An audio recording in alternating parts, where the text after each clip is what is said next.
woman places a lifelike replica of a human boy's face onto the android, which is now dressed and covered in synthetic skin. It opens its eyes and introduces itself. Hello. I am an AI robot, Nam Shinai.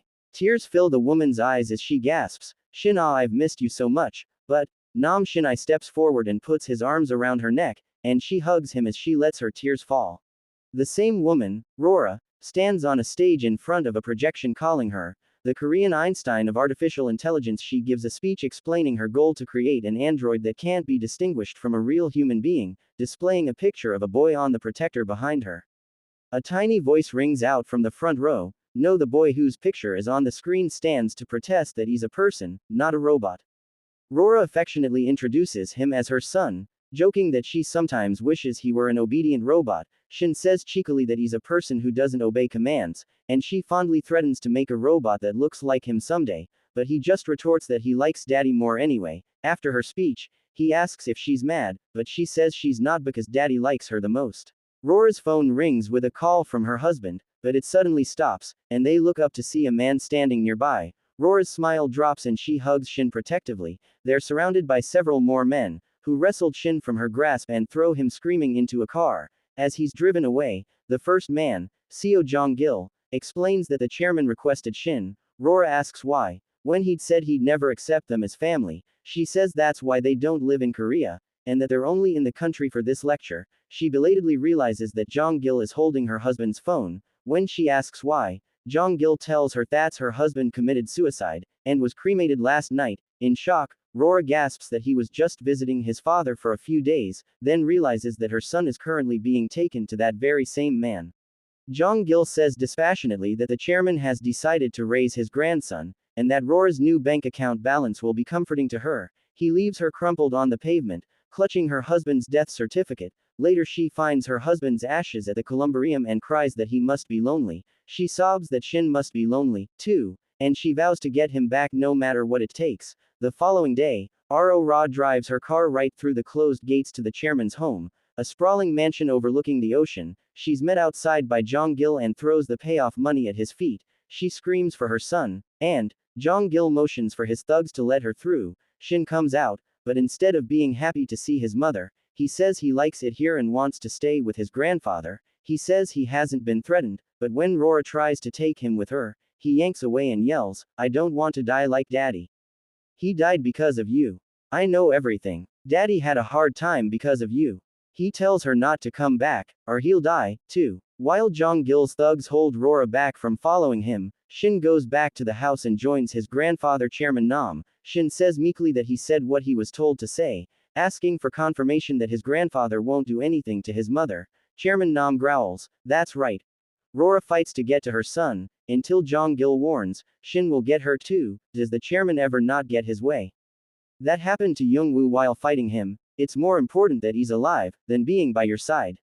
Understanding dawns, and Rora forces herself to leave and fly home alone, without her husband or son. It storms that night, and little Shin sits in his room, crying for his mommy. A year later, in her laboratory in the Czech Republic, Rora finishes her incredibly lifelike android replica of Shin. She cries when Nam Shinai calls her, mommy, and he recites, rule number 1, hug the person if the person cries.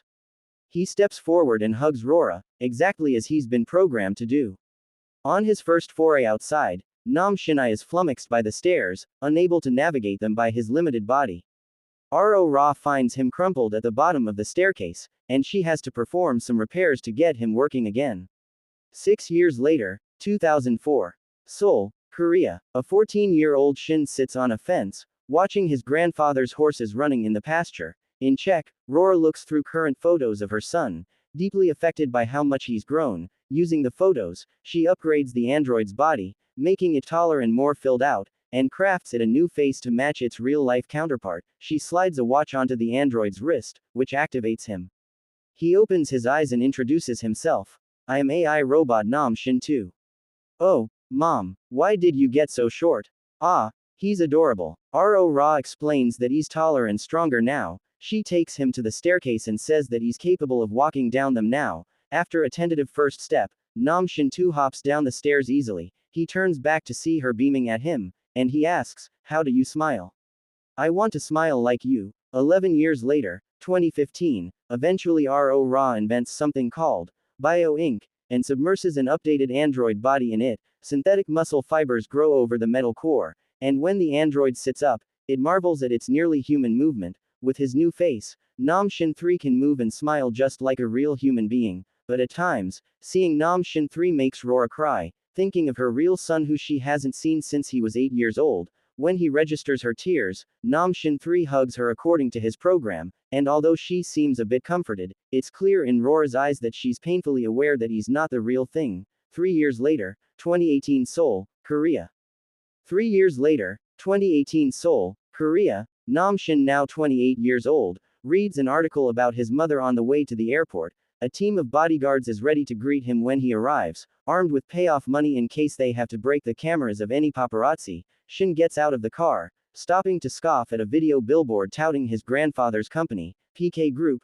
Before heading inside, one eager young bodyguard, Kong So-bong, spots a woman with a camera and runs to stop her. She hops in the woman's car and grabs her camera, then looks up to see that Shin and his entourage have gone inside. She grins at the reporter, who turns out to be a friend. Ha, sneaky. They split the payoff money, and So-bong's friend, reporter Joe, marvels that Shin's own guard is the one selling photos of him to the press. So-bong touches a heart-shaped locket she's wearing and grumbles that she can't get caught using the hidden camera. Reporter Joe puts a watch on her wrist and tells her that Shin is dating a singer, offering to pay double for pictures of the chaebol with his new flame. So-bong reports to the head bodyguard that she broke the reporter's camera and paid her off, and he sends her to stand guard outside the VIP lounge with the other bodyguards. Inside, Shin is joined by a girl that the other female bodyguard recognizes as a famous idol singer, and So-bong uses her fake watch to take several pictures of the couple snuggling and kissing. Once she's gotten the photos, So-bong excuses herself to the restroom, twirling the camera watch triumphantly. But a hand grabs her wrist and takes the watch. It's Shin, who grins as she lies that she took it from the reporter earlier.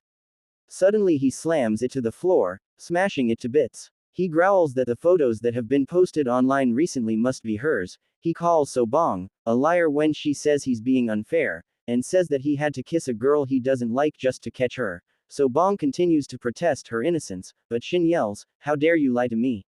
and slaps her hard enough to leave her sprawled on the floor. Travelers crowd around, taking pictures with their phones, and Shin yells that they probably want to make money. He even feints at a few onlookers as if he's going to hit them, too, until his bodyguards finally break in and lead him away. Still on the floor, So-bong reaches for the broken pieces of her camera watch, but another bodyguard, whose name is Ji Young-hoon, crouches close and says they'll discuss this later. The head bodyguard tells Young-hoon that Shin is boarding his one-way flight to LA, so he trots off to join him. He doesn't see Shin in the airplane, but Shin calls and taunts him. He gives Young-hoon a hint that he sees white clouds, and Young-hoon figures out that Shin boarded a different flight. Shin asks if social media knows yet that he's a jerk who beats women, when Young-hoon asks about the presentation he was heading to, but Shin says that he can't give the presentation or their new product, the driverless car, will go down the drain. He says he's disappearing for the good of the business, and he expects his grandfather and Jong-gil to be happy. Meanwhile, So-bong gets a vicious verbal beatdown from the head bodyguard for taking pictures to sell while on duty.